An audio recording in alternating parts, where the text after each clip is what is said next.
Test హల్లెలూయా.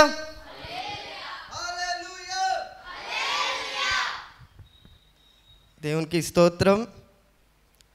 ఈ సమయంలో దేవుడు చాలా మంచివాడు. అంతకుమించి మనం సంతోషించాలన్న అంశం లేదు, అంతకుమించి గర్వించదగ్గ అంశం లేదు, అంతకుమించి ఏదీ లేదు. దేవుడు మంచివాడు, ఆ మంచివాడు నా దేవుడు. అంతే. విశ్వాస జీవితం అంతా ఈ నావలోనే కొనసాగుతూ ఉంటుంది. హల్లెలూయా.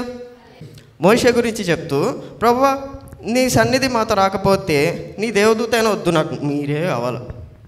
ఓకే, ఏమన్నా జరగని నాకు సన్నిధి కావాలా, నీ మహిమ చూడాలి నేను, అంతకుమించి నాకేమొద్దు. నీ ప్రజలను నడిపించడం నాకు సెకండ్, నీ జనులకు సూచక్రియలు నా ద్వారా జరగడం అది నాకు సంబంధం లేదు. అస్సలు నాకు ఏది వద్దు, నీ సన్నిధి కావాలా, నీ మహిమ నేను చూడాలా. హల్లెలూయా. సో మహిమ, దేవుని సన్నిధి, ఓకే, దేవుని మహిమ. ఏది? దేవుని సన్నిధి, దేవుని మహిమ. రెండు ఏమంటారు? ఇంటర్ రిలేటెడ్, అంటే రెండిటికి సంబంధం ఉంది. సన్నిధి లేకుండా అక్కడ మహిమ ఉండదు. ఓకే, మహిమ ఉన్న చోట సన్నిధి లేదు అని చెప్పలేము. కాబట్టి సన్నిధి ఉన్న చోట దేవుడు ఖచ్చితంగా మహిమ ఉంటుంది. యెషయా గ్రంథం 6వ అధ్యాయం 1 నుండి 3 వరకు. యెషయా గ్రంథం 6వ అధ్యాయం 1 నుంచి 3 వరకు. రాజైన ఉజ్జియా మృతి నొందిన సంవత్సరమున అత్యున్నతమైన సింహాసనమందు ప్రభువు ఆసీనుడై ఉండగా నేను చూచితిని. ఆయన చొక్కాయి అంచులు దేవాలయంను నిండుకొనెను. ఆయనకు పైగా శరాపులు నిలిచియుండిరి. ఒక్కొక్కరికి 6 రెక్కలుండెను. ప్రతివాడు 2 రెక్కలతో తన ముఖమును, 2తో తన కాళ్లను కప్పుకొనుచు 2తో ఎగురుచుండెను. వారు సైన్యములకు అధిపతియగు యెహోవా పరిశుద్ధుడు, పరిశుద్ధుడు, పరిశుద్ధుడు, సర్వలోకము ఆయన మహిమతో నిండి ఉన్నది అని గొప్ప స్వరముతో ప్రతిగానములు చేయుచుండిరి. 3వ వచనంలో చూడండి, సర్వలోకము ఆయన మహిమతో నిండి ఉన్నది. సర్వలోకం అంటే ఎక్కడ కూడా దేవుని మహిమ లేకుండా లేదు అని యెషయా వింటున్నాడు. దూతలు చెప్తుండగా ఎక్కడ కూడా దెర్ ఈస్ నో స్పేస్, ఏ కోశాన్ ఒక్క అంగుళం కూడా దేవుని మహిమ ఇక్కడ లేదురా బాబు అని అనటానికి లేదంట. ప్రతి చోట ఎక్కడైతే దేవుని సన్నిధి ఉందో అక్కడ ఖచ్చితంగా ఏముందంటున్నాడు? దేవుని మహిమ. అట్లనే ఇప్పుడు ఆ మహిమ ఎట్లాంటిది మనం చూద్దాం. నిర్గమకాండం 40వ అధ్యాయం 34, 35. నిర్గమకాండం 40వ అధ్యాయం 34, 35 వచనములు. అప్పుడు మేఘము ప్రత్యక్షపు గుడారం మును కమ్మగా యెహోవా తేజస్సు మందిరమును నింపెను. ఆ మేఘము మందిరము మీద నిలుచుట చేత మందిరము యెహోవా తేజస్సుతో నిండెను కనుక మోషే ప్రత్యక్షపు గుడారంలోనికి వెళ్ళలేకుండెను. ఓకే, ఇప్పుడు నిర్గమకాండం 40వ అధ్యాయం, నిర్గమకాండంలో 40 చివరి అధ్యాయం 35వ వచనంలో చూస్తే మందిరము యెహోవా తేజస్సుతో నిండెను కనుక మోషే ప్రత్యక్షపు గుడారములోనికి వెళ్ళలేకుండెను. అంటే ఇప్పుడు సన్నిధి మహిమ, సన్నిధి మహిమ, ఓకే, డైరెక్ట్లీ ప్రపోర్షనల్. ఓకే, ఇప్పుడు ఏం చేద్దామంటే దేవుని సన్నిధి ఇప్పుడు ఎక్కడ ఉంది అంటున్నాడు? ప్రత్యక్షపు గుడారం కాంటెక్స్ట్. నేను ఇప్పుడు మహిమ యొక్క ప్లేస్మెంట్, అంటే మహిమ ఎక్కడెక్కడ ఉంది, ఏ విధంగా పనిచేసింది, ఆ మహిమ ఏంటి అది చెప్తాను. ఓకే, చూద్దాం. 35వ వచనంలో ప్రత్యక్షపు గుడారంలో మహిమ తేజస్సు అని ఉంది, కానీ ఇంగ్లీష్లో గ్లోరీ. మహిమ అన్న గ్లోరీ అని ఉంటుంది, తేజస్సు అన్న గ్లోరీ అనే ఉంటుంది. ఓకే, జస్ట్ పర్యాయపదాలు. తేజస్సుతో నిండెను కనుక మోషే ప్రత్యక్షపు గుడారంలోనికి వెళ్ళలేకుండాను. ఇది ఎట్లాంటి మహిమ అంటే ఒక మనిషిని తాను ఎలా ఉన్నాడో ఆ స్థితిలో నుండి తన దగ్గరికి రానియలేని మహిమ. ఏం మహిమ? తన దగ్గరికి రానివ్వలేని మహిమ. పాపి దేవుని దగ్గరికి రాగలడా? ఇప్పుడు మోషే కావాలంటే తను తాను ఫోర్స్ చేసుకొని లోపల పోవచ్చు, పోతే వెళ్ళిన క్షణాన చస్తాడు. ఎందుకన్నా అంటే జస్ట్ ఇప్పుడు ఒక సినారియో చెప్తా. ఇప్పుడు సూపర్ మ్యాన్, బ్యాట్మ్యాన్ అట్లా ఎవరో ఒకరిని ఊహించుకోండి. ఓకే, మీరు నాకు తెలుసు ఏసీ అని ఊహించుకుంటారు, వెరీ గుడ్. ఓకే, ఒక హీరో ఎట్లుంటుందంటే ఇట్లా ఫేస్ చేసి ఉంటాడు, కానీ వెనకాల నుండి అటాక్ చేసే శత్రువుని ఆల్రెడీ పసిగట్టింటాడు. చూసినారా అట్లా ఎక్కడన్నా? చూసింటారు. ఓకే, అట్లా పసిగట్టి వెంటనే ఏం చేస్తాడు, ఇట్లా ఉన్నాడు, ఇట్లా వెనకాల నుండి వచ్చేటప్పటికి ఇలా తిరుగుతాడు. తిరగంగానే చెప్పండి విలన్ షాక్ అవుతాడు. ఓకేనా? అలా ఎట్లా తెలిసింది అంటే తను సూపర్ హీరో అని అక్కడ మనం కంక్లూజన్కి వస్తాం. కానీ ఇప్పుడు విలన్ హీరో ఆడికి వచ్చేసి అటాక్ చేయడానికి వచ్చినాడు, అంటే దాడి చేయడానికి వచ్చినాడు కాబట్టి ఈయన తిరిగి శత్రువుని ఆపాల్సి వచ్చింది. కానీ దేవుని పరిస్థితి అట్లా కాదు. దేవుడు అలా ఉంటాడు, జస్ట్ రెస్ట్. ఆయనకి ఈ తన మీద దాడి ఎవరు చేస్తారు, తనకు శత్రువులు ఎవరు, అదంతా ఏమంటారు చీమ కుట్టినట్టు కూడా దేవునికి ఫరక్ పడదు. నేనేం చెప్తున్నానంటే జస్ట్ ఇప్పుడు ఇమాజిన్ చేసుకోండి, సేమ్ దేవుని ప్లేస్. ఓకే, దేవుడు ఇలా చూస్తున్నాడు, వెనకాల నుండి ఎవరో శత్రువు వచ్చినారు. శత్రువు అని కాకుండా ఇక్కడ పాపి దగ్గరకు వస్తాం. ఓకేనా? ఇప్పుడు ఏమవుతుందంటే దేవుణ్ణి ఉన్న ఆ మహిమ ఏం చేస్తుందంటే అది ఉండలేదు. ఓకేనా? దేవుడు నరుడు కాడు కాబట్టి, ఆత్మ కాబట్టి తను ఎక్కడైతే ఉంటాడో చుట్టూ మహిమ వచ్చేస్తుంది అనమాట. ఓకేనా? మహిమ ఎంతవరకు వస్తుంది అంటే తన సన్నిధి ఉన్నంత వరకు మహిమ వస్తుంది. ఓకే, అర్థమైందా? Very good. ఇప్పుడు ఏం చేద్దామంటే మహిమలో అలా కూర్చున్న దేవుడు ఎవరో పాపి వస్తే ఆయన అసలు ఆ పాపి వైపు చూడాల్సిన పని కూడా లేదు. జస్ట్ ఆ మహిమ తాకంగానే ఈ పాపి ఆ మహిమను తట్టుకోలేడు. అర్థమవుతుందా? ఈ పాపి ఆ మహిమను తట్టుకోలేడు కాబట్టి ఆ మహిమను ఆ మహిమలోనికి వెళ్ళడానికి భయపడతాడు కదా. కాబట్టి ఇప్పుడు ఏం చేస్తాడు, మోషే లోపలికి పోకుండా ఉండడానికి కారణం ఏంటంటే ఆ స్వభావం, పాప స్వభావం తనలో ఉంది కాబట్టి ఆ మహిమను చేరుకుంటే నేనేమైపోతానో అన్నటువంటి భయంతో మోషే లోపలికి వెళ్ళలేకపోయినాడు. సేమ్ ఇదే మొదటి రాజులు 8, 10, 11 వచనాలు చూద్దాం. మొదటి రాజుల గ్రంథం 8వ అధ్యాయం 10, 11 వచనములు. యాజకులు పరిశుద్ధ స్థలములో నుండి బయటకి వచ్చినప్పుడు మేఘము యెహోవా మందిరమును నింపెను. కాబట్టి యెహోవా తేజో మహిమ యెహోవా మందిరములో నిండుకొనగా ఆ మేఘమున్న హేతువు చేత యాజకులు సేవ చేయుటకు నిలవలేకపోయిరి. ఓకే, ఇందాక మనం ఎక్కడ చూసినాం, మోషే ప్రత్యక్ష గుడారంలోకి వెళ్ళలేకపోయినాడు. ఎందుకు?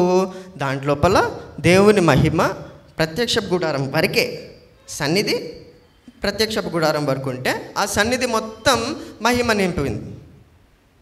ఓకే, ఇప్పుడు ఈ మొదటి రాజుల గ్రంథం ఏంటంటే కాంటెక్స్ట్ సొలొమోను కట్టిన మందిరం. ఇప్పుడు ఏమవుతుందంటే యాజకులు ఏం చేసినారంటే మందసాన్ని మోసుకెళ్ళి లోపల పెట్టేశారనమాట. ఎక్కడ? అతి పరిశుద్ధ స్థలంలో. అతి పరిశుద్ధ స్థలంలో పెట్టంగానే వాళ్ళు పరిశుద్ధ స్థలం దాటుకొని ఇట్లా బయటికి రాగానే మేఘం దిగి వచ్చింది. నిర్గమకాండంలో కూడా మేఘం దిగి వచ్చింది, మహిమ ఉన్న మేఘం. అలా దిగేసి మోషే లోపలికి వెళ్ళలేకపోయినాడు. మొదటి రాజుల్లో ఏంటంటే సేమ్ మహిమ, ఆ మేఘం మళ్ళీ దిగి ఆ సన్నిధి ఎంతవరకు ఉంది ఇప్పుడు? ఆలయం ఆ ఆలయం, పరిశుద్ధ స్థలం, అతి పరిశుద్ధ స్థలం మొత్తం సన్నిధి వచ్చేసింది. సన్నిధి ఉంటే ఆటోమేటిక్గా ఏముంటుందన్న? మహిమ. ఓకేనా? ఇప్పుడు ఎవరు పోలేకపోతున్నారు అంటే 11వ వచనం ఎండింగ్లో చూస్తే యాజకులు సేవ చేయుటకు నిలువలేకపోయిరి. అంటే ఆ మహిమ పోన్లే, మోషేమో ఆ టైంలో ఇంకా బలులు స్టార్ట్ అవ్వలేదు కాబట్టి వెళ్ళలేకపోయినాడు. కానీ ఇక్కడ ఏంది, యాజకులు కూడా వెళ్ళలేకపోతున్నారు. అంటే ఆ పరిశుద్ధత అనేది ఎంత పర్ఫెక్ట్గా, ఎంత 100%గా ఉందంటే చిన్న పాపపు ఆలోచన అయినా కూడా పాపిని పాపిగానే చేసేసి యాజకులైనా కూడా వాళ్ళు ఆ మహిమలోకి ప్రవేశించలేకపోతున్నారు. ఓకేనా? రెండు చూసినాం. ఒకటి ప్రత్యక్షపు గుడారంలో మోషే వెళ్ళలేకపోయినాడు. నెక్స్ట్ ఆలయంలోనికి యాజకులు కూడా పోలేకపోయినారు. కానీ దేవుడు మంచి దేవుడు, నేను ఫస్టే చెప్పిన దేవుడు మంచివాడు కాబట్టి ఏం చేసినాడంటే, బంగారం ఉంటుంది, బంగారాన్ని అలాగే కొనేసుకొని వస్తామా మనం? ఏం చేస్తాం? ఒక మౌల్డ్లోకి వేసి దాంట్లో బంగారం పోసి నీట్గా ఒక షేప్ వస్తే అది తెచ్చుకుంటాం. అట్లనే దేవుడు ఏం చేసినాడంటే ఈ మహిమ మొత్తాన్ని ఒక మౌల్డ్లోకి వేసినాడనమాట. ఒక ఆకారంలా చేసినాడు.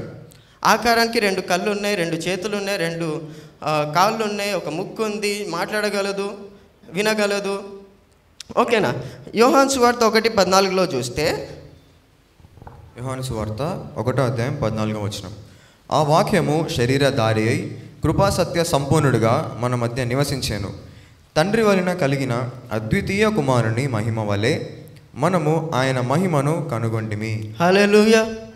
ఇప్పుడు ఏమవుతుందంటే, ఏ మహిమనైతే మోషే చేరుకోలేకపోయినాడో, ఏ మహిమలోకైతే ఈ యాజకులు వెళ్ళలేకపోయినారో, ఏం చేస్తున్నాడు? సేమ్ అదే మహిమ యేసు ప్రభులోనికి వేసేసి యేసు ప్రభుని భూమి మీదకి పంపించేసినాడు. చెప్పినా కదా దేవుడు మంచోడని. అవునా? ఇప్పుడు గమనిస్తే, తండ్రి వలన కలిగిన అద్వితీయ కుమారుని మహిమ వలె మనము ఆయన మహిమను కనుగొంటిమి. ఈ మహిమ ఏం చేస్తుందంటే, పాపిని తన సన్నిధిలోనికి రానియలేని మహిమ ఇప్పుడు ఏం చేస్తుందంటే, నిర్గమకాండం 29:42-43 చూస్తే, నిర్గమకాండం 29:42-43 ఇది యెహోవా సన్నిధిని సాక్ష్యపు గుడారం యొక్క ద్వారమునొద్ద మీ తరతరములకు నిత్యముగా అర్పించు దహన బలి. నీతో మాట్లాడుటకు నేను అక్కడికి వచ్చి మిమ్మల్ని కలుసుకొందును. అక్కడికి వచ్చి ఇశ్రాయేలీయులను కలుసుకొందును. అది నా మహిమ వలన పరిశుద్ధపరచబడును. హల్లెలూయా. ఇప్పుడు ఏం చేస్తుందంటే, సేమ్ మహిమ పరిశుద్ధపరుస్తుంది. ఏ పాపినైతే, పాపివి నువ్వు నా మహిమలోకి రాలేవు, నా సన్నిధిలోకి రాలేవని దూరం పెట్టిన మహిమ, సేమ్ అదే మహిమ ఇప్పుడు ఏం చేస్తుందంటే పాపిని పరిశుద్ధపరుస్తుంది. పాపి పరిశుద్ధంగా మారిపోతే మహిమలోకి రావచ్చు కదా, సన్నిధిలోకి రావచ్చు కదా. కాబట్టి దేవుడు మంచివాడు కాబట్టి ఏం చేస్తున్నాడు? ఆ మహిమ ఏం చేస్తుందంటే పరిశుద్ధపరిచేస్తుంది.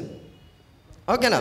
మనం గమనిస్తే పైన అర్పించు దహన బలి అంటే రోజువారీ జరగవలసిన బలులన్నిటినీ చేస్తూ ఉంటుండగా నేనేం చేస్తానంటే ఆ ప్రత్యక్షపు గుడారం ఏదైతే ఉందో దాన్ని మొత్తాన్ని నా మహిమతో నింపుతా. మహిమ ఏం చేస్తుంది అంటే మహిమ పరిశుద్ధపరుస్తుంది అంటున్నాడు. ఓకేనా? అలాగే యెషయా గ్రంథం 6:5-7 వరకు చూద్దాం. యెషయా గ్రంథం 6:5-7 నేను అపవిత్రమైన పెదవులు గలవాడను, అపవిత్రమైన పెదవులు గల జనుల మధ్యను నివసించువాడను. నేను నశించి తిని రాజును సైన్యములకు అధిపతి నాకు యెహోవా నేను కన్నులారా చూచి తిని అనుకొంటిని.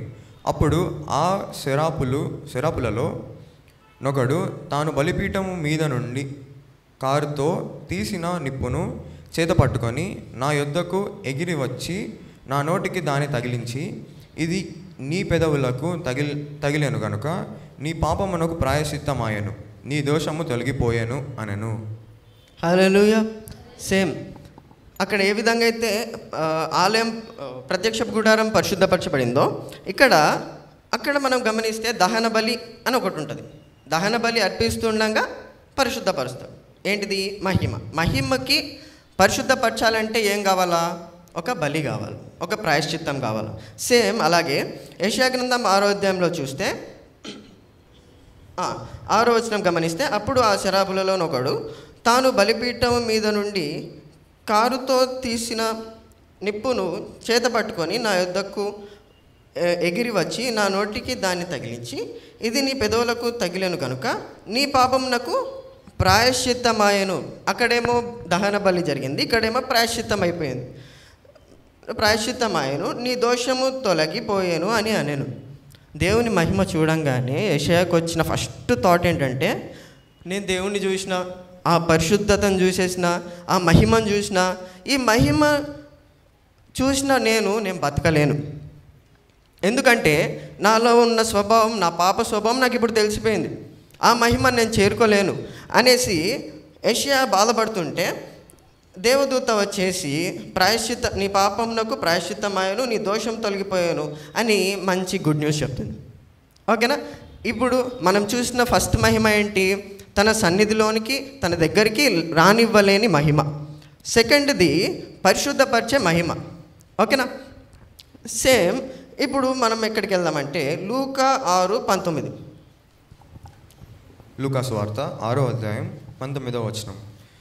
ప్రభావము ఆయనలో నుండి బయలుదేరి అందరినీ స్వస్థపరచుచుండెను గనుక జనసమూహమంతయు ఆయనను ముట్టవలెనని యత్నము చేసెను. హల్లెలూయా, హల్లెలూయా. మనం ఫస్ట్లో చూసినది ఏంటి? మోషేనేమో ప్రత్యక్షపు గుడారంలోకి మహిమ ఉన్నందుకు వెళ్ళలేకపోతున్నాడు. తర్వాత యాజకులు దేవుని ఆలయంలో ఈ మహిమ వల్ల పరిచర్య చేయలేకపోతున్నారు. కానీ ఏమన్నాం? యేసుప్రభు రావడం ద్వారా యేసుప్రభులోకి ఆ మహిమ వేసేసినాడు. యేసుప్రభు ద్వారా ఏం జరిగింది? పరిశుద్ధపరిచే మహిమ వచ్చేసింది, పరిశుద్ధపరుస్తుంది. ఇప్పుడు గమనిస్తే యేసుప్రభులో ఏముంది? నిండుగా మహిమ ఉంది. కాబట్టి ఏ మహిమలోకైతే మోషే యాజకులు ప్రవేశించలేకపోయినారో ఆ మహిమ శరీరం దాచుకుంది. ఓకేనా?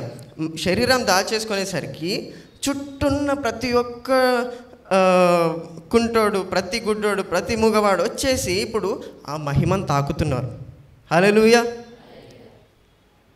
ఓకేనా? ఇప్పుడు ఏం చేస్తున్నాడు దేవుడు? ఆ మహిమను జస్ట్ టచ్ చేయడానికి ఇచ్చినాడు. ఓకేనా? ఏ మహిమలోకైతే ప్రవేశించలేకపోయినాడో ఆ మహిమను టచ్ చేస్తే మనిషి చావట్లేదు. ఇప్పుడు ఏమవుతుంది? చనిపోయిన వాడైతే మరణం బయటికి వెళ్ళిపోతుంది. దుష్ట శక్తుల ద్వారా, దురాత్మల ద్వారా బాధపడుతుంటే దురాత్మలు బయటికి వెళ్ళిపోతున్నాయి. అనారోగ్యాలతో బాధపడుతుంటే అనారోగ్యాలు వెళ్ళిపోతున్నాయి. వాళ్ళకున్న సమస్యలు తీరిపోతున్నాయి. కానీ ఈ పాప స్వభావం అనేది దానికి రిజల్ట్గా ఆ మనిషి చావట్లేదు. దేవుని మహిమ ఇప్పుడు ఎక్కడికి వచ్చేసింది అంటే కార్యాలు జరిగించే మహిమగా వచ్చింది. ఏం మహిమ? కార్యాలు జరిగించే మహిమ. సేమ్ ఈ యేసుప్రభువులో ఉన్న మహిమ ఏం మహిమ అంటే ఇప్పుడు స్వస్థపరిచే మహిమ, చనిపోయిన యాయిరు కుమార్తెను లేపే మహిమ, 5 రొట్టెలు 2 చేపలు 5,000 మందికి పంచగలిగే మహిమ. ఇప్పుడు ఈ మహిమను చూసినాము, ఈ మహిమలోకి వెళ్ళలేకపోయినారు. ఈ మహిమ అనేది ఇప్పుడు తాకడానికి వచ్చింది, ఇంకేం లేదా అని అనేసరికి 2 కొరింథీ 4:5-6 వరకు చూస్తే, కొరింథీయులకు రాసిన 2వ పత్రిక 4వ అధ్యాయం 5-6 వచనములు. అంధకారంలో నుండి వెలుగు ప్రకాశించును గాక అని పలికిన దేవుడే తన మహిమను గూర్చిన జ్ఞానము యేసుక్రీస్తు నందు వెల్లడి పరచుటకు మా హృదయములలో ప్రకాశించెను గనుక మేము మమ్మును గూర్చి ప్రకటించు కొనటలేదు కానీ క్రీస్తు యేసును గూర్చి ఆయన ప్రభు అనియు మమ్మును గూర్చి యేసు నిమిత్తము మేము మీ పరిచారకులమనియు ప్రకటించుచున్నాము. హల్లెలూయా. ఇప్పుడు ఏమవుతుందంటే తన మహిమను గూర్చి జ్ఞానము యేసుక్రీస్తు నందు వెల్లడిపరచుటకు మా హృదయములలో ప్రకాశించను అన్న ఈ మహిమ.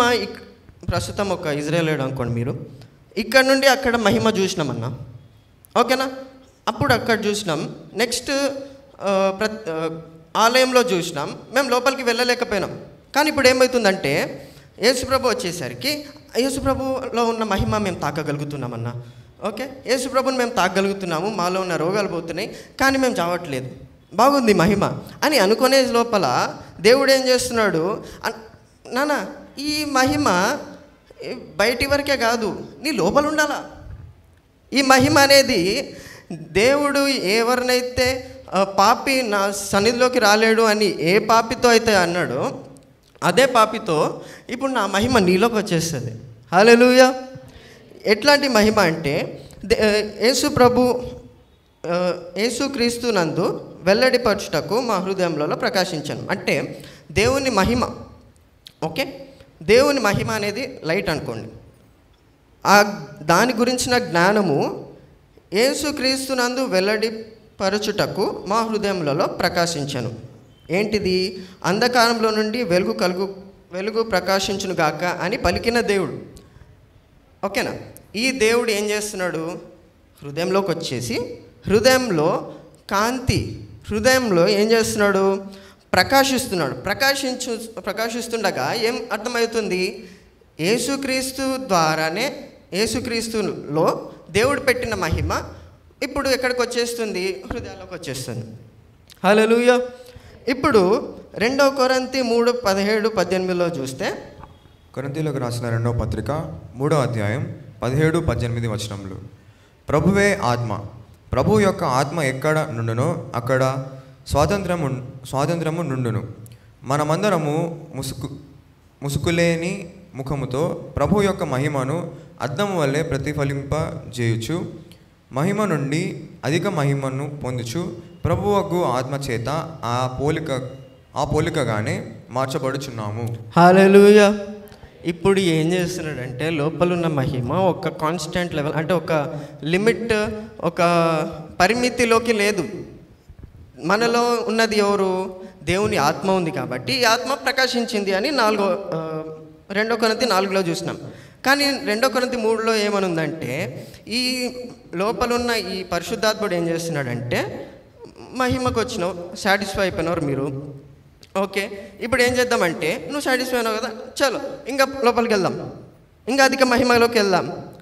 ఎట్లా అంటే మారుస్తూ ఎక్కడికి వస్తుందంటే, ప్రభువకు ఆత్మ చేత ఆ పోలికగానే మార్చబడుచున్నాము.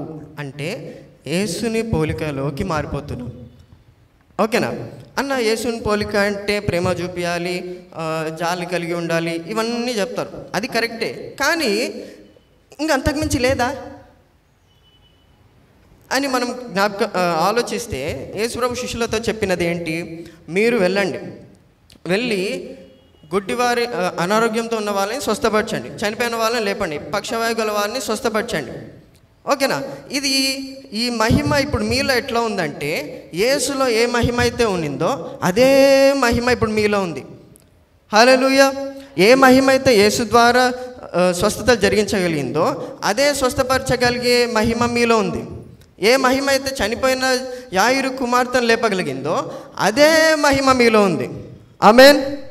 కాబట్టి ఇప్పుడు అన్న నాకు ప్రార్థన చేయండి అన్న, నాకు ఆరోగ్యం బాగాలేదు. చాలామందికి జుట్టు పోయి ఉంటుంది. ఎందుకు అంటే చాలామంది చేతులు పెట్టి ప్రార్థన చేస్తుంటారు. ఇప్పుడు మీరు గుర్తించండి, మీలో ఎవరి మహిమ ఉంది? దేవుని మహిమ ఉంది మీలో. కాబట్టి ఈ దేవుని మహిమ ఏం చేస్తుందంటే మీ ద్వారా సూచక క్రియలు జరిగించగలదు. ఆమేన్. కాబట్టి ఇప్పుడు ఫస్ట్లో మనం చూసినాం, సన్నిధి ఎక్కడుంటే మహిమ అక్కడ ఖచ్చితంగా ఉంటుంది. ఇప్పుడు సన్నిధి ఎక్కడుందన్నా? మీ హృదయం దేవునికి ఆలయమై ఉన్నది కదా. ఇప్పుడు మీరు ఎక్కడికి వెళ్తే అక్కడ దేవుని సన్నిధి. ఆమేన్. మీరు నడుచుకుంటూ వెళ్తారు, నడుచుకుంటూ వెళ్ళేటప్పుడు మీతో పాటు ఆ సన్నిధి కదులుతుంది. ఓకేనా? మీరు ఎవరి మీద అయితే చేతులు పెడతారో మీ సన్నిధి ద్వారా వాళ్ళకి స్వస్థత జరుగుతుంది. ఆమేన్. కాబట్టి ఈ సన్నిధి చాలా డిఫరెంట్. ఎటువంటి సన్నిధి అంటే, ఇప్పుడు యేసు ప్రభు మీ హృదయంలో ఉన్నారు. ఓకేనా? దేవుడు మీలో ఉన్నాడు, మీరు దేవుడిలో ఉన్నారు, దేవుడు మీలో ఉన్నారు, మీరు దేవుడిలో ఉన్నారు. మొత్తం కలగలిసి ఇద్దరు కలిసి వెళ్తూ ఉంటే ఎట్లుంటుందంటే, మనిషి వస్తున్నాడా లేకపోతే దేవుడు వస్తున్నాడా? ఓకేనా? ఆ సన్నిధి మీతో వెళ్తుంది. ఓకే, ఇప్పుడు మీ సన్నిధి దేవుని సన్నిధి అన్నప్పుడు మీరు ఉండే చోటనే ఇంకేముండాలి? సన్నిధితో పాటు మహిమ ఉండాలి. ఈ మహిమ ఇప్పుడు మీలో నుండి బయటికి వెళ్తుంది. ఆమేన్. అర్థమవుతుందా? ఇప్పుడు ఎక్కడికి వెళ్తున్నామంటే మనం డైరెక్ట్గా ఈ మహిమ కోసం పాకులాడడం కాదు. ఫస్ట్ ఏం కావాలి మనకి? సన్నిధి. సన్నిధిలో ఖచ్చితంగా ఏం నిండుతుంది? మహిమ. మహిమ అవుట్కమ్స్ ఇస్తే సన్నిధి ఇన్పుట్ ఇస్తుంది. సన్నిధి లేనిదే మహిమ రాదు. ఓకేనా? కాబట్టి దేవుడు మీలో ఉన్నాడు. ఎంతమంది నమ్ముతున్నారు?